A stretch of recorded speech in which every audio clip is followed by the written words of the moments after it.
We're gonna go live. Double Throg in Madrak. To disrupt 9 Slayers. No. All right, we are live on double Joycaster. double air protection. So like, and now we are not live only does on it Facebook. Okay. things, Whew. but you have. Sorry, y'all. I don't know what happened there. They were talking a-okay, and then for some reason the stream cut out on my end. So I apologize for that. I poured my coffee all over the laptop just on purpose. But we are back. It was actually a beer bottle that fell from the ceiling tile. Thank you guys for tuning back in. We do appreciate that. We were talking about Age of Sigmar 2.0, and we can kind of like go a little bit more into the details of the release. Yes. I think will be a great way to start this section off. Mm-hmm. Yeah. Mark, what is coming? When is it going up for pre-order? On the 16th. And when does it officially release? 2 weeks later on the 30th. Yeah, so you have 2 whole weeks of pre-order, and in fact, you can pre-order now because we know exactly what's coming out at release. You can let us know. It does really help if you pre-order with us, so we can get proper numbers in. We are going to do our best to have everything fully stocked. I don't think you should worry about us running out. The only issue is making sure that too little. So there is that problem. So pre-order, please. Yeah. We already have a pre-order sheet that's pretty long. One thing to note is that everything is being released at once. This is not a staggered release. Correct. So you don't have to be like, I'm going to wait for the next hero, the one I want to lead my army to come out. No, it's going to come out with everything. Yeah. You don't have to worry about waiting 2 weeks to flush out your army. Correct. What is So, not changing? What is not Like, changing in Ages? Can you still get the old battle tomes? Those are fine? Yes. Yeah. So all the old battle tomes will be 100% compatible with this new edition because they're not doing any major, like, a lot of people, it's more of a rules tweak or a large scale shift. Points adjustments. Yeah. So the new edition, they're adding rules in, not taking anything away. Yeah. I want to say is probably the best thing. And they're changing base rules that affect armies more. Correct. So, for example, like changes to the spells, the base spells, Mystic Shield and Arcane Bolt, will no longer be like your go-to spells. Correct. They wanted to really make it look like, or not really look like, they wanted to really make you use the spells that come with your characters, so that you have a unique battle. It's not just multiple wizards flinging arcane bolt at each other. Correct. It's finally like, I'm going to use green puke on you, and it's like, all right, well, I'm going to hit you with purple sun or something like that. And so to piggyback on that, it's not. They're not taking anything away. So anything that you currently have for Age of Sigmar will still be 100% usable in this new edition. They're just tweaking the rules, pretty much for the better. Like I've yet to see a rules change where I'm like, oh man, I wish they didn't do that. So, yeah, it is definitely one of those things where they are moving things forward and getting things a lot better. What do y'all think of that Ballestar? Catapult? Yes. Gentlemen? Yeah. So the catapult, the siege weapon is definitely one of the bigger, one of the better siege weapons out there. It looks pretty crazy. Yeah. So it has the one shot, which is... so it has a single shot at long range, and then it has a short range shot, which is 4 attacks at the beginning. Yeah, but it's 3 to hit on the long range one with 1 shot. It's 5 to hit on the other ones, but it has that amazing ability to become 6 hits for every. It's D6. Oh, D6. Yeah, D6. So it's one of those things where it is. What is it? Every hit scores D6, so you can theoretically on a short range burst get 24 hits if you roll really well. If your luck is insane. Yeah. So in my case, average 12-ish. Yeah. So on 4 dice, you should be getting around 12 to 14 with no issue or problem. So it's definitely something that seems very strong, but you have to. It's not something that's going to be running across the board to get things within 18 inches. It's more or less when you walk within 18 inches of it. Yeah, it does have the nice ability to get double the cover save it would normally get. So if it's sitting in cover, it gets 2 to its armor. Yeah. Okay. Instead. Yeah, the weapon has so Ren it is 2, one of the... Correct. It's Ren 2, 1 damage. Okay. So it's pretty strong. It's going to be one of those things where if you play Stormcast, even if you're not like hyped into the Stormcast Wizards, which I don't know why you wouldn't be. Yeah. Because they look amazing. This is a siege weapon that definitely will benefit any other chamber that you're playing. So it's something to bring in as like an ally to Stormcast. So and it's their first artillery piece, so that Malign Portent's character can finally do something correct. in faction. Yes. It's really nice. I think that's one of the big reasons if you're already a Stormcast player. Not only do you get the rule book and the dice and like all the updated stuff in there and some new characters, but picking up that ballista is going to be really cool from the get-go. And I think it really helps with what they're lacking, which is shredding infantry. Correct. It's also cheap infantry. Correct. With the new chamber, the Sacrosanct, they're all wizards, and I was kind of curious how they were going to make units act as wizards and it not being super crazy. I mean, they have the pink horrors to base it off of. Correct, and they sure did get. I mean, like, so a pink horror is fundamentally different than a golden paladin. Now, you know, I would like that when you kill one of them, they split into two smaller. two smaller paladins. So in the Sacrosanct Chamber, the magic is usually characterized by the units. We started seeing the battle scrolls for them by flexibility, right? So they can cast a spell on themselves or someone nearby to give a benefit, or they can kind of choose a buff, like one or another buff. Yeah. And that can change how that particular model is played. So I think the battle line unit for them can either say, I'm going to get rerolls on my hit, or I'm going to give myself rerolls on my save. Yeah. So they're showing that they can either channel the power into their weapon or channel it into their shield. The cool thing as a martial wizard, like as a fight wizard, you're like, okay, cool, I'm going to make my weapon better, or I'm going to make battle mage. Yeah. So I really enjoy that aspect of them. They seem probably the more flexible of the Stormcast. So if you were playing Stormcast, you're like, oh man, the guys I have are a little bit too focused in what they're doing. The Sacrosanct Chamber might be right for you because you can kind of tailor your army to given situations where if your opponent's not doing a lot of damage or they don't have a lot of ranged attacks or ways to nullify your guys, you're going to be like, all right, cool, I need to be more killy. Yeah. Or if you just need to get your paladins into, or your secretors, I think they're called, into combat, you're going to say, I'm going to empower my shield as I'm walking forward to at least get me into combat. Yeah. So I really enjoy that. And it makes your line more durable while you get that nice lookout, sir. Correct. Yeah. To your characters that will probably be standing behind that shield wall. Exactly.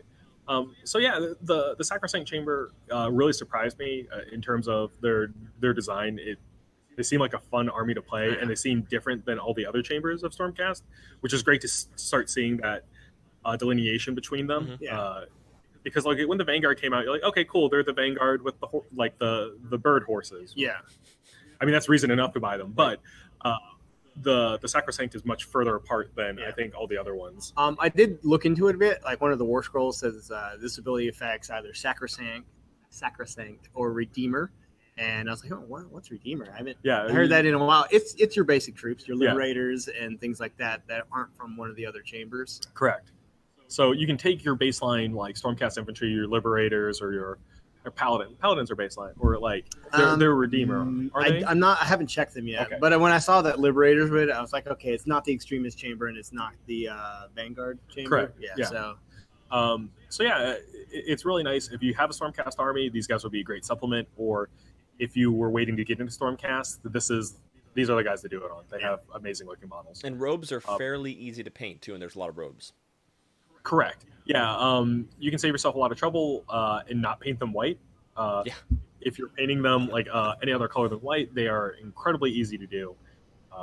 And then, have fun with that. Like I'm looking forward to seeing. How about the Night Haunts? They're going to be very easy if you do what we call spoopy scary. And Games Workshop's making it easier to do a really efficient, nice-looking paint scheme with them, with 2 new paints that are coming out with the release of Soul Wars. They're technical paints that are designed to go over a light or white color primer, and they will make that ethereal glow effect with minimal effort on your part. But going into the Night Haunt specific, you get a lot of Night Haunts. You get 20 of the basic infantry in the Night Haunts box set, which is crazy. You get 4 characters. So you get a Knight of Shrouds on a steed. You get the wizard with the lantern staff that he has. You get the Lord Executioner, and then you also get the the ghost with the chains. Yeah. And he was like the first war school that they previewed. So you get those 4 characters, 20 of the basic infantry, and then 2 of the more elite infantry.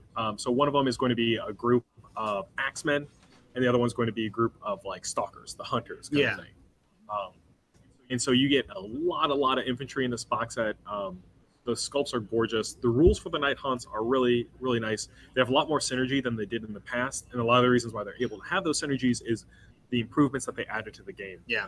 Night Haunts before, they were super self-sufficient. You know, they couldn't be affected by rend, but they changed that to now you can't give them any armor effects. Their armor cannot be changed any direction. Correct. Yeah. So you can't buff them, and you can't make it worse, which is kind of like a balancing factor that allows them to get other buffs and other synergies together. There's some armies they'll just go through and will just negate most armors with how much rend they have, and these Night Haunts just shrug it off. Yeah, and at the same point, with the change to the Mystic Shield, it also improves their ability. Exactly. That's actually what I was really excited about when you brought that point up. It's like, wow, actually, they changed it to where, you know, the rerolls are more important. So you can still Mystic Shield your Night Haunts. Correct. And get a benefit for it. So more things that have that nice niche armor save. Correct. Or like, you know, they're saying like, I can't be affected by any armor benefits, or I already have a 2-up armor. Like, why should I go to a 1-up?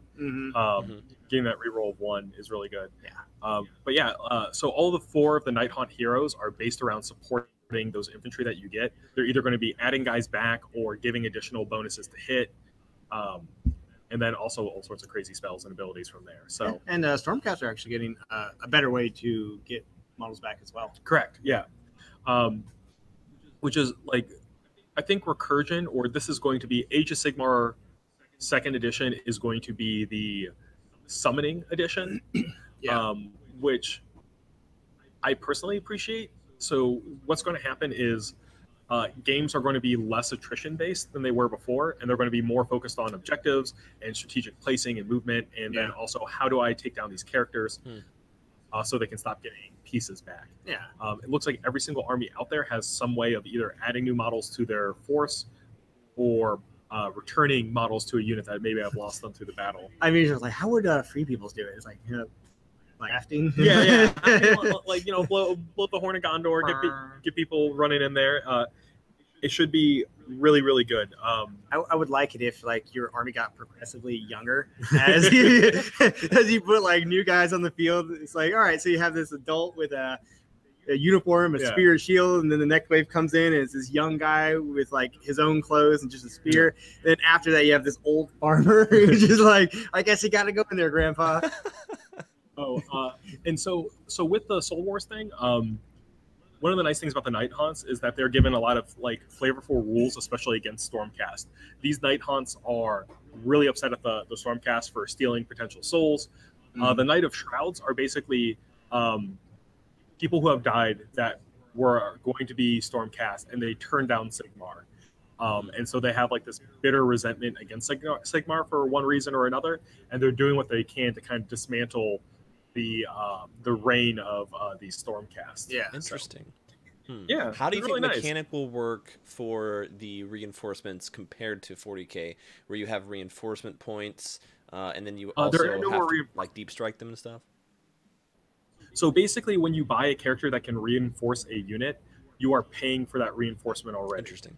So it is one of those issues that, you know, Ilario, she's the lady that can summon in any number of the Sylvaneth units in the game, but she can only do it once.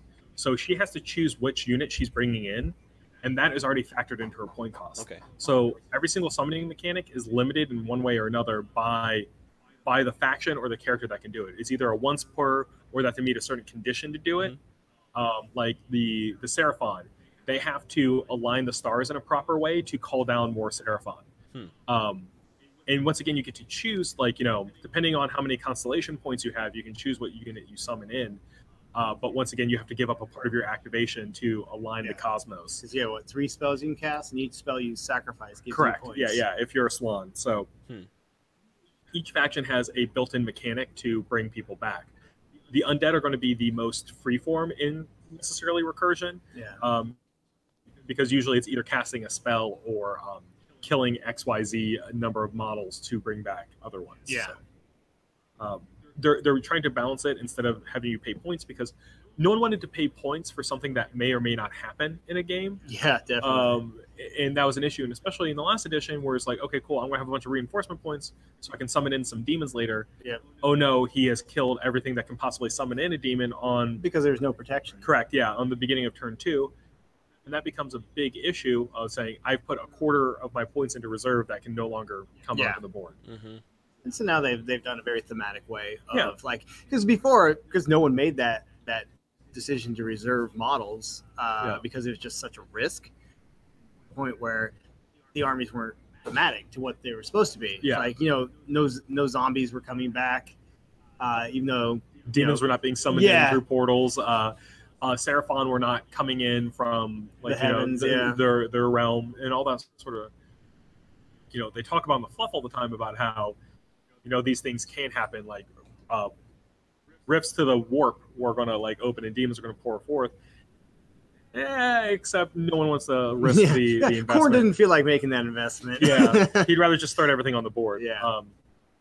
Not enough blood money. I think this edition. Yeah. This edition overall is a change to be more thematic, and time will tell if this was like the most balanced thing they could do, or if they wanted to push things more in the theme of the army. The nice thing is with General's Handbooks coming out, they're adjusting the point costs of things. So things I believe that can bring models back are going to be point costed higher than necessarily like a generic troop. Exactly. Right? So you're making an investment like before with reserve points, except one, they're more protected. Two, it's not going to be necessarily the price of a unit that you're investing. Yeah. And just overall, I think it's definitely going to be a great way. I think the Slann has the most powerful summoning abilities. Correct. Mainly because a lot of the objectives might be on your side. You're like, I'm going to sacrifice 2 things, summon a skink unit. The whole game. And with that, with the summoning and paying the point cost, like these characters with the lookouts are no longer like they're better protected before, but they're no longer invulnerable. Yep. And the Slann himself, has limitations because he's sacrificing the spells to buff the rest of his army to possibly keep them alive or reduce your numbers to make sure that he can make that. So it's interesting. I really like that direction, and I think it necessarily thematic and enticing battle. And it also the rules with the Slann is they have to be placed close enough to him and far enough away from the enemy. Correct. So if you're in his face, he can't do anything. Yeah, so it's very similar to the old 40 or the current 40k deep strike rules. Anything that's summoned has to be at least a certain amount of inches away from your opponent. And I think across the board, it's at least 9, if not 12. It depends on the summoner itself. So you can't just keep making new units if your opponent is surrounding your summoners. Now, you can still add back to old units, which is a really important thing. So for the undead armies where they get to restore wounds, or Sylvaneth that get to restore wounds to their guys, you can keep those units safe, but you can't just plop down a tree man when when Ilariel's surrounded to help free her up. You got to make that decision way before then. So it's really cool. I think so. So for someone like me who's going to be getting an AOS army soon, what are some ideas in terms of where do you start off? Do you start off buying a battle tome? Do you start off looking for the models? 'Cause I know the traditional thing is find a model you want, you like. But if I'm more on the side of what's going to play cool, what are some differences in the armies? Always, I'm always going to say go aesthetics first, and then also find a start collecting that you like the look of. And that's going to be the biggest value that you're going to get from Games Workshop. And if you're looking for particular army play styles, that can easily be done. You can find that now on the Warhammer community. They'll give you a breakdown on what army is going to play and function in the new edition. But to give you a quick overview, Death is and these are the Grand Alliances, because I can't do I can't break down all the 20 something factions that are in the game. Death is usually a number of models with a high focus on recursion. So they are going to play Swarm, really Swarm great. And grindy. Yeah. Then you have Order, which is basically about maintaining the ranks you have. Correct. And hopefully, very synergistic. You want units to work together to reach an end goal. Yeah.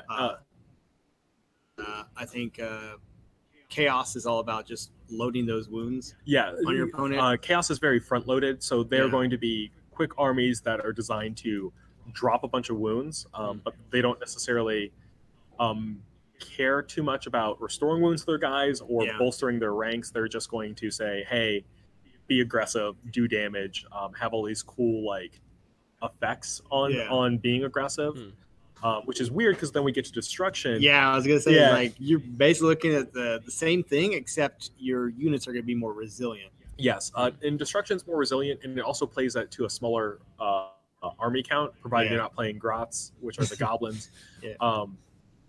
Have a little bit more because they're fighty and tough. Yeah, they're going to be more of a grindy army than necessarily a front-loaded one. So grots or destruction in general, we usually get some sort of benefit or bonus for fighting a particular type of model. So like whether it's a low wound or a high wound model, they're going to be more resilient with more wounds. So yeah, that's kind of like the Grand Alliance breakdown. And so if you necessarily like look at the game, you're like, oh man, I like both Lizardman and the Stormcast, then that's great because you can play Order and you can get to mix and match those armies with their allied. Good to know. So like that's like a alliance keyword. Yeah. So it's very close to the 40K like faction keywords. Like so you have the 4 core factions, which are Order, and Death. But then it breaks down into all the sub factions. And then in those sub factions, there's even like different chambers or different cities that you hail from, which will affect your rules. Exactly. So it gives you like little changes to what benefits you get, or even major changes sometimes if you limit your choices enough. Correct. But you can always go broad and just get the base rules for your legions. Yeah. So generally, find that start collecting that kind of appeals to you. Go to Warhammer Community, find the article where they talk about the play style of it and what benefits there are. See if that like resonates with you, and then pick up that box set, get assembling, get painting, and then you can pick up your battle tome because, like we said earlier, none of the battle tomes are going to be invalidated at the beginning of Age of Sigmar 2.0 because they didn't take any rules away; they just only improved rules. Yeah, and so everything fundamentally still has the core rules to it. There's just more rules now. Speaking of battle tomes, though, now this is more of a rumor. I don't know if it's been confirmed yet, but a lot of the factions that had their little addition in the General's Handbook from last year are possibly getting a battle tome. So we're looking like Dispossessed, Free Peoples. They even touched on Iron Jaws. So they might be one of the first ones to get a new. Yeah, they are looking at getting battle tomes out for all these factions because if not, the General's Handbook is just going to get so big that it's going to be too much. So they will eventually put out like a Dispossessed battle tome, just the same way that the 40K has released codexes without necessarily new models, but this is a great way to get new rules out to adjust point costs and to give it its own life with, background fluff, painting guides, different cities that you can come from or different clans, all that great stuff. So expect a lot of stuff from Age of Sigmar coming up in the future, especially since 40K is now towards the end of its codex cycle, at least for 8th edition currently. So yeah, it seems really nice. It's exciting. I'm trying to think. Other thing that we should talk about, completely left my mind, is Malign Sorcery. That's coming out with the release of Soul Wars. So Malign Sorcery is a supplement to the core rulebook. In which you get access to endless spells. Yes. Endless spells are more or less spells that you have to pay points for, like a model. They're going to be restricted to whatever realm you're playing in. So if you're playing in the realm of Shadow, you can use Purple Sun, which is a giant purple death sphere that's going to move erratically around the battle and damage whoever it comes across. So it'll be really interesting to see these endless spells put on the board because they either have some sort of random movement to it or like a once per game effect to it, but they still persist after that. I was reading, and it looks interesting. Whoever gets first in a turn, the other player gets to move the endless spell. Yes. So that's good. I like that because especially if they keep the random turn order, even in like match play games, then that once again adds a bit of strategy to choosing or going first as opposed to going second. So I think that's a really great idea to it.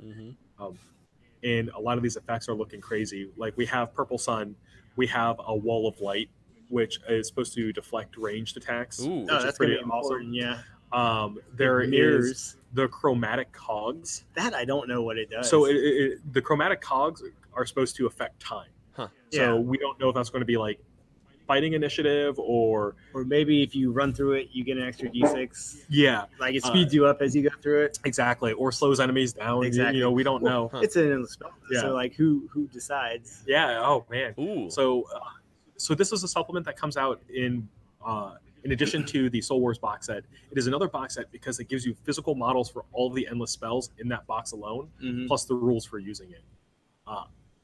I would recommend picking it up because this is something wholly new and unique, as opposed to something that like we've maybe seen in 40K before. I remember playing old Warhammer Fantasy and watching a Purple Sun bounce around the map and just obliterate my Saurus warriors. It was a really sad day, but you know it happens. You know. Got to work on that initiative. Yeah, no, there's no workout you can do to flex that initiative, except if you take the Lore of Light. Oh yeah, that's true. Yeah. And Salons can take it. Yeah, because a lot of these pre-orders are going to go fast. I know the Knights are going to go fast. Yes. If not many of them are already probably accounted for, but they're releasing tomorrow for the Knights. Yes, the Knights are releasing tomorrow, so get your pre-orders in. We still have several of each variant of Knight available. I think the codexes we're fine on, but we're getting close to that. Like, you should probably put in your pre-order if you want a codex. Yeah. Plus all the peripherals. So with the Knight Codex release, there's the Knight Combat Gauge, the Knight Data cards. So this is similar to Age of Sigmar, where you get the War Scroll bundles. Yeah. It's basically a Knight's data slate, not in the book itself, which I find to be very helpful because it means you don't have to carry necessarily a whole book around. You can take those individual character sheets and throw it into like a folder or whatever, and with your other rules and things like that. So, Yeah, it's exciting. Yeah. Oh, is that the Knight movement gauge? Yeah. So this Wow. is the Knight movement gauge widget, which is cut from stainless steel. It looks like, and that's going to be. It's just a key for the ignition. Oh, is it? Yeah. Oh, You could yeah. shiv somebody with that. But so it basically has all the measurements that you would need for like combat or checking to see like melee range and all that sort of stuff. So I really like it. I think it's a neat looking thing, and I think that will be around for a limited time. So Yeah. So if you guys want a battle gauge, it's not only helpful for Imperial Knights, but it's helpful for everyone. Like even if you're playing Age of Sigmar, that's a great gauge to have. So check it out. yeah, Everyone should have at least one gauge, I think, Yes. in their Yeah. lives. One gauge here. So pre-order, we can gauge interest in it. Hey! All right. Thanks for watching, everyone. I'm done. Bye. Have a great day, everybody. Bye. No. So with Oh, we have more. yes. No, keep going. I thought you were saying. So with the Knight gauge, there's also the data cards and dice. The Imperial Knight dice look really, really cool. They're like straight black. They have a lot of Imperial symbols on them, but they're also really easy to read. So if you want something different from necessarily other dice, you want Imperial Knight stuff, you'll need to probably buy 2 sets of dice if you're running the Valiants because you need those Flamer D6s. Oh, God, yeah. It's actually 20 dice in a box, so you're fine. I just wanted to exaggerate. But yeah, so data cards, data scrolls or data sheets. Sorry, data slates. I'm Data. having a stroke. Cards with numbers on them. Yes, cards with numbers, rules with stats, stats with rules in a page format. With the Codex, that all releases tomorrow. So if you guys are interested in Knights, even if you're playing, let's say, Adeptus Mechanicus, or you want to supplement your Space Marines or any other Imperium force, pick that up. I also forgot that we also have Imperial Knight Renegade came out with a new edition. right. Yeah. And this is Knights for $190. If you guys are good at math, which I'm not because I had to look this up, It's that's a cheaper steal. than buying 2 Knights separately by a big factor. And it comes with a game. Yeah, so I think a normal Knight's normally like $120 or $130. So it comes with 2 Knights and terrain. Yeah. And a game to play as well if you wanted to play a game. But it's well over 200 for 2 normally. Yes, so you're saving, I think, over $100, probably like $110, maybe more than that. And those are Yeah, 'cause very the train in limited there, as it's well. like $40. So check that out. We are actually approaching the end of our stream. It's already 11:58. Thank you guys for tuning in. John, do you have anything else to say? Anything you We're want at to Origins next week, which means tune in for lots of live streams, interviews, etc. We'll be talking to folks, checking out games. If you have anything you're interested in us checking out, just message the store or email us gigabitestv@gmail.com, and we can make sure to check out some various games. We'll be all over the place doing stuff, so it's gonna be fun. And then for next Friday, I'm not sure if we'll be doing Giga Rambles given how busy it is there, because we're gonna have so much content that we're pumping out throughout that week. Yeah, we might try to do like a live broadcast of Giga Rambles, a short one from Origins. It just kind of depends on the seminars and things like that we have to go to. Yep. But we will keep you guys updated throughout the entire weekend with all the new stuff that we see. I expect to see like some Soul Wars stuff on preview, and maybe some of the new characters that are coming out with Soul Wars, like the Mortark of Grief, but we don't know. So thank you guys. We'll see you guys next week. Bye, everybody. Bye, everybody. See you at Origins. Bye.